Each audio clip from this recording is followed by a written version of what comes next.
Hey YouTube, how's it going? This is C.W. Smith here. This will be my Supergirl Season 3, Episode 13, entitled Both Sides Now. This will be the spoiler review. As I always say, like I said, there's going to be spoilers, so if you haven't watched it, do not watch this video. Just watch the episode, then come back to this video to hear my thoughts on this episode. This is kind of like, I might not go into much detail, but this is going to be like a spoiler for some of the things that we already know already, and some of the things that's kind of a little bit going on. And unfortunately, this is the last episode right now. This is going to be, there will be a 9-week hiatus, which I kind of wish it wasn't, but it might be okay. But I'll get over that because there's some other shows that I'm still going to review. Even Legends coming back soon, which I will come back into very soon. Alright, now let's get into this one. Basically, they tracked down the one girl, the other world killer. Her name is Julia. They tracked her down and then got back to her house. And she was a little frightened because she thought that Supergirl was going to hurt her, but even though she wasn't, because she knows Supergirl. But Alex, on the other hand, she just got a little crazy, a little dark, because she knows about the world killer. Because she told Alex, Kara told Alex about the vision that she had with the world killers, and she told that Julia is one of them. And she tried some way to save her, because it may not be the actual person doing these things. Kind of like maybe they're a little inside them, or taking over. Like, let's say it's kind of like mind control or some sort. It's kind of like that, but it's a little more different, a little more complicated. And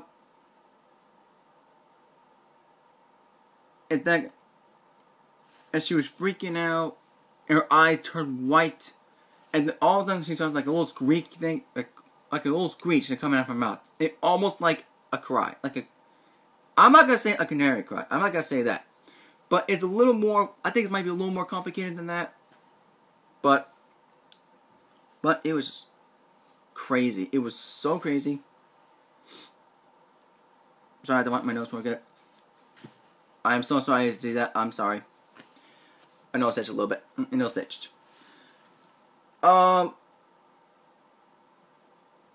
And yeah, so they captured her and they took her to the DEO, and they want to get some questioning to figure out what's going on and what's happening with her. But I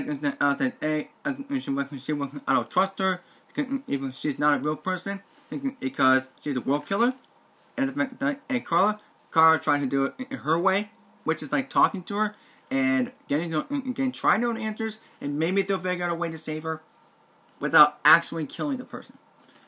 And I said, fine, we'll do it your way, but if your way fails, I'll do mine. I mean, Alex was being a little dark in the first parts of the episode. It was like almost the whole episode she was being dark, like crazy dark, like not crazy dark, just a little crazy dark. Because they're world killers, for crying out, like world killers. And this world killer happens to be the name of Purity, which I don't know why it's kind of considered a name for a world killer. Because Purity is kind of a good term, you know. But yeah, it's a little crazy.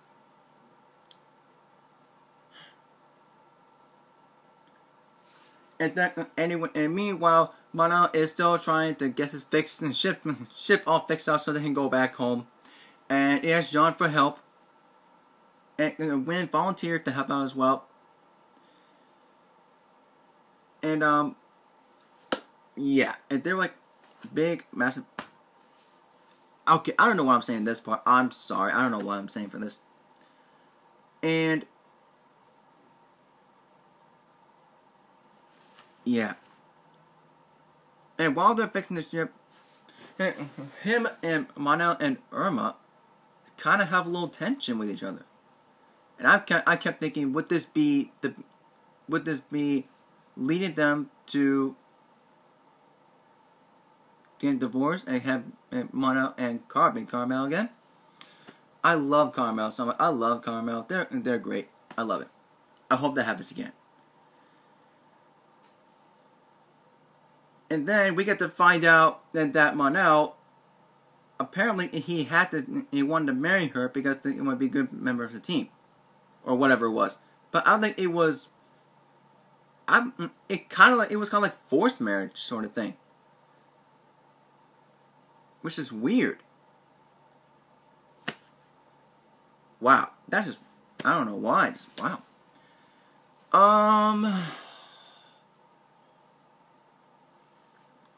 Yeah. Anyway.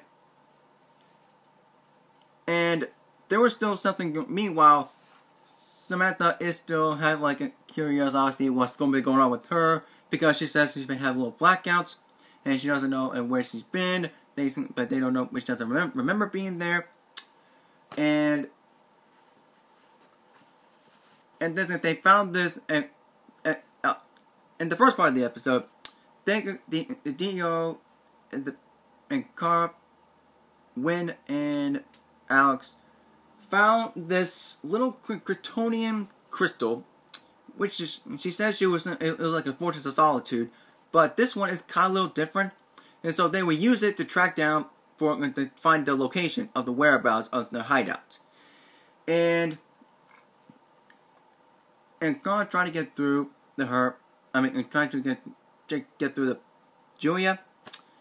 Well, after Alex left, after Alex tried her way, but then it almost went well, kind of almost, but something weird happened, and there was a little vibration of light going, and all of a sudden she feels weird. She kind of like this weird thing going on, and she kind of feels a source of power a little bit. And it said that happened to Samantha while she was with Ruby, and it was just, and that did not look good. And then all of a sudden, if they had to go, well, okay, I'll tell you what's the rest of the part. Well, I already told you about Manel and Irma and what's going on with them. I already said that. Anyway, now Julia is now being found at a subway, and she would do some chaos and damage, but luckily Win managed to make these little ear things, and then they could put in ears and they could disable the little sonar thing, and it won't get, ears won't get hurt. And that reminded me of, wasn't the Flash? I think it was one of the seasons of The Flash that they did that. I can't remember. It was either Arrow or Flash. One of those two. I can't remember. Anyway, and Julia and Purity, it wasn't having this look on her face like she can't admit defeat, and so she has to be a coward. And she used her sonar screen on the ground on the train station, and crumbled to the ground, and this big fight going. And finally, Alex finally managed to try Carl's way, and it worked. And she went back to Julia. It was great. But until Rain showed up, and she found Julia and aka Purity, and it did not look good. It did not look good. And Julia sacrificed herself to oh man, that was not good, man. And so, and almost at the end of the episode, and Manel has this moment with Irma again, and Irma did not get the call that when she lost the world killer, and she didn't. He didn't bother to call her. That was not good. Even though it was a mixed marriage, it might have been a fixed marriage, but really, she's a teammate, and at least a teammate.